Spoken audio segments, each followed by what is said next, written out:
Welcome student class 8 science में। आज ये हमारा पहला लेसन का ये जो टॉपिक है क्रॉप प्रोडक्शन एंड मैनेजमेंट, इसको पढ़ाएंगे, एक्सप्लेन करेंगे। इसका कल हमने आपको मल्टीपल चॉइस क्वेश्चन और ट्रू फॉल्स आपको भेजे थे, उसको कर लीजिएगा। और बच्चे जो हैं वर्क नहीं भेजे हैं, वर्क करके नहीं दिखा, ये वर्क आपको फेयर कॉपी में करना है और करके हमको भेजिए, आप सेंड करिए। देखिए बच्चों, जो पहला चैप्टर है हमारा है क्रॉप प्रोडक्शन एंड मैनेजमेंट, यानी फसलों का उत्पादन और उसका रखरखाव। मैनेजमेंट का मतलब होता है किसी चीज का प्रबंधन करना, ठीक है। और प्रोडक्शन का आप जानते हैं उत्पादन, क्रॉप बेस्ड फसलें। तो सबसे पहला जो वर्ड है ये क्रॉप होता क्या है। तो जब एक ही तरह के पौधों को बहुत बड़े क्षेत्र में कमर्शियल यूज के लिए, कमर्शियल यूज में बाजार में खरीदना बेचना इसके लिए उगाते हैं, तो इस तरह के जो प्लांट्स होते हैं उनको बोलते हैं क्रॉप्स, ठीक है। अब क्रॉप्स करने के लिए एक पर्टिकुलर वर्ड यूज किया गया है एग्रीकल्चर, जिसको हम कृषि बोलते हैं, ठीक है।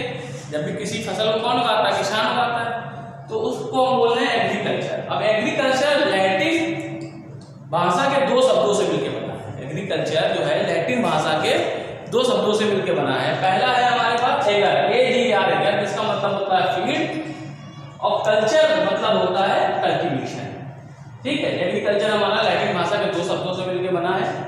पहला जो शब्द है वो एगर, जिसका मतलब होता है फील्ड यानी खेत, और कल्चर मींस कल्टीवेशन, ठीक है। हमारे इंडिया में क्या है, फूड जो है बहुत नेसेसरी चीज है, ठीक है। लेकिन जो हमारा यहाँ पे एग्रीकल्चर इंडिया में इकोनॉमिक्स का एक बहुत बड़ा सोर्स है। हमारे जो इंडिया इकोनॉमिक्स है उसमें इकोनॉमी है, उसमें एग्रीकल्चर में बहुत बड़ा योगदान है। तो हमारे यहाँ जो फसलें होती है मुख्यतः दो टाइप की है। यहाँ पे जो मेन हम लोग डिवाइड करते हैं वो दो पार्ट में डिवाइड करते हैं। एक रबी की फसल होती है, रबी क्रॉप, और दूसरी होती है खरीफ क्रॉप। ये आपको कॉपी पे लिखना नहीं है, सिर्फ समझाने के लिए है, ठीक है। कॉपी का जो होगा वो मैं रिटन मैटर आपके उसमें डाल दूंगा। तो जो फसलें यहाँ पे हैं मेनली इनको डिवाइड किया है रबी क्रॉप और खरीफ क्रॉप। अब रबी क्रॉप क्या है, जो अक्टूबर और नवंबर के महीने में सो की जाती है, मतलब बोई जाती है। इनको अक्टूबर और नवंबर के महीने में बोते हैं, उसको हम रबी क्रॉप बोलते हैं।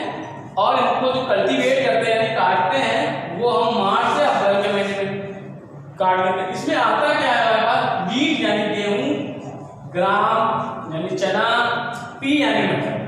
ये जो फसलें हैं और बहुत सारी होती है, इनको हम अक्टूबर नवंबर के महीने में बोते हैं और मार्च से अप्रैल में काट लेते हैं। इनका नाम क्या है, इसको मुख्य रूप से क्या नाम दिया गया, रबी क्रॉप्स। ये बात समझ आ गई। इसके बाद हमारे पास आता है खरीफ क्रॉप्स। अब खरीफ क्रॉप्स क्या है, ये जून जुलाई के महीने में बोई जाती है, ठीक है। ये जो फसल जून जुलाई के महीने में बोई जाती है ना, इनको हम मेनली समर क्रॉप्स भी बोलते हैं। और ये जो अक्टूबर नवंबर के महीने में बोई जाती है, इनको हम बोलते हैं विंटर क्रॉप्स। दूसरा नाम इनका विंटर क्रॉप भी है।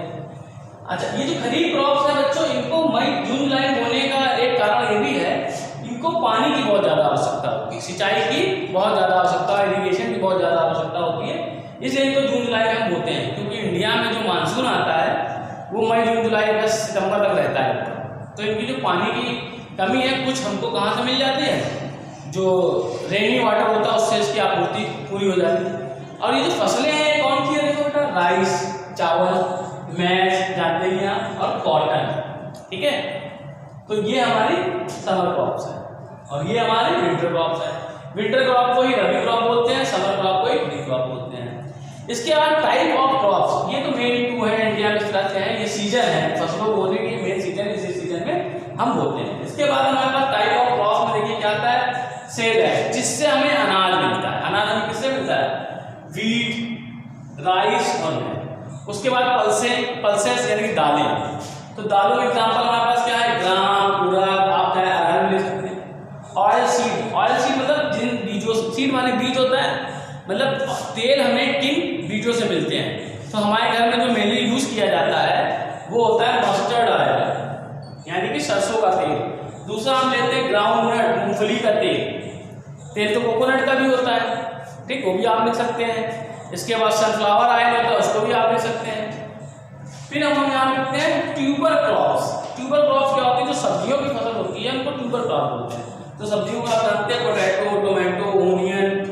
फिर फाइबर क्रॉप्स। फाइबर क्रॉप्स का मतलब क्या है? फाइबर तो हमें सब्जियों में भी मिल जाता है, लेकिन फाइबर यहाँ पे सेंस है ऐसा फाइबर जिससे कपड़े बनाए जा सके, ठीक है। तो वो जो फाइबर क्रॉप्स है वो है कॉटन और जूट। जूट आपने देखा होगा जिससे बैग वगैरह बनाए जाते हैं, कॉटन जिससे कपड़े बनाए जाते हैं। फिर आता है फ्रूट्स क्रॉप। फ्रूट्स क्रॉप आप जानते हैं एप्पल, मैंगो। इन सबका सीजन देखो बेटा अलग अलग होता है, ठीक है।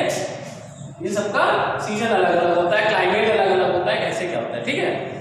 अब हमें एग्रीकल्चर को करना है तो क्या करना होगा? सबसे पहले तो एग्रीकल्चर में सबसे पहले हमें करना होता है सॉइल प्रिपरेशन। सॉइल प्रिपरेशन क्या है? सॉइल प्रिपरेशन का मतलब होता है मिट्टी को फसल बोने के लिए, बीज बोने के लिए तैयार करना। बीज बोने के लिए तैयार करना। तो इसके लिए सबसे पहले क्या करते हैं हम? हल की मदद से या कल्टीवेटर की मदद से खेतों की जुताई कर देते हैं, जिसके लिए एक वर्ड यूज करते हैं प्लो। इंग्लिश में जुताई के लिए एक वर्ड यूज होता है, उसका नाम है प्लो, PLOUGH, ठीक है। तो ये क्या करता है? मिट्टी, नीचे की मिट्टी को ऊपर कर देता है और ऊपर की मिट्टी को नीचे कर देता है, और जो मिट्टी ठोस होती है उसको बारीक और पतला कर देता है, भुरभुरा कर देता है, मुलायम कर देता है, ठीक है। इसके बाद हम लेवलर का यूज करके उस मिट्टी की सतह को क्या कर लेते हैं? बराबर कर देते हैं। उसके बाद उसमें क्यारियां बनाई जाती हैं। फिर वो करते हैं सीड्स का चयन, सिलेक्शन ऑफ सीड, जो ताकि अच्छे बीजों को हम सेलेक्ट करें। तो सिलेक्शन ऑफ बीज में, सीड्स में क्या करते हैं कि बीजों को हम पानी में डाल देते हैं। जो अच्छे बीज होते हैं वो तली में बैठ जाएंगे, और जो थोड़े से खराब होते हैं, इन्फेक्टेड होते हैं, वो पानी के सरफेस पे तैरते रहते हैं, उनको हम हटा देते हैं। अगर जो खराब बीज हम डाल देंगे तो जो उससे जब पौधे नहीं निकलेंगे तो हमारी फसल क्या होगी? खराब हो जाएगी, और हमारी मेहनत भी खराब होगा, हमारा पैसा ही बर्बाद होगा। फिर हम क्या करते हैं? इन बीजों को खेत में सो कर देते हैं। सोने के लिए मतलब मैनुअली भी हम बीजों को बो सकते हैं, या फिर बीज को बुआई के लिए एक यंत्र यूज करते हैं जिसका नाम है सीड ड्रिल। ये क्या करता है? मशीन है जिससे बीजों को खेत में हम बो देते हैं, ठीक है। बीज बोने के बाद इसमें हम सिंचाई करते हैं। सिंचाई के बहुत सारे मेथड हैं। नहर से सिंचाई होती है और कुओं से सिंचाई होती है, ठीक है। आजकल नई टेक्निक भी आ गई है, ड्रिप एरीगेशन, स्प्रिंकल एरीगेशन। इसमें क्या होता है? ड्रिप एरीगेशन में जो पौधे हैं उनके पास पाइप की लाइन बिछा दी जाती है, और उस पाइप में छोटा सा छेद होता है जिससे बूंद बूंद करके पानी पौधों की जड़ों में जाता है, तो पानी का वेस्टेज नहीं होता है।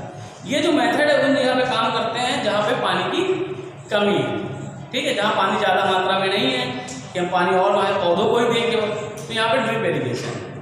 स्प्रिंकल एरीगेशन में आपने देखा है पाइप लाइन बिछी होती है, पाइप वर्टिकल लगे होते हैं, और नोजल से चारों तरफ वो पानी का छिड़काव करना होता है। एक ये मेथड है। पुराने समय में क्या होता था?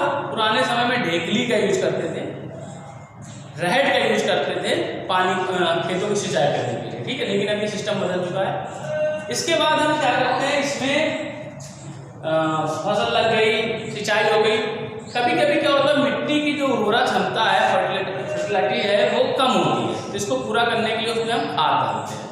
अब जो हमारी खाद है वो दो तरह की होती है, एक होता है मैन्यूर और एक होता है फर्टिलाइजर।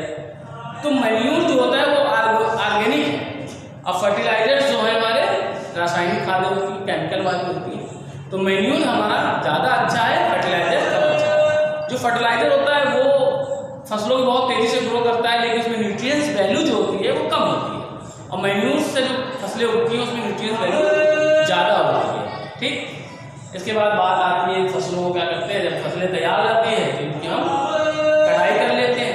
कटाई करने के बाद जैसे गेहूँ की फसल है उसको हम काटने के बाद उसकी थ्रेशिंग करते हैं। थ्रेशिंग में क्या होता है?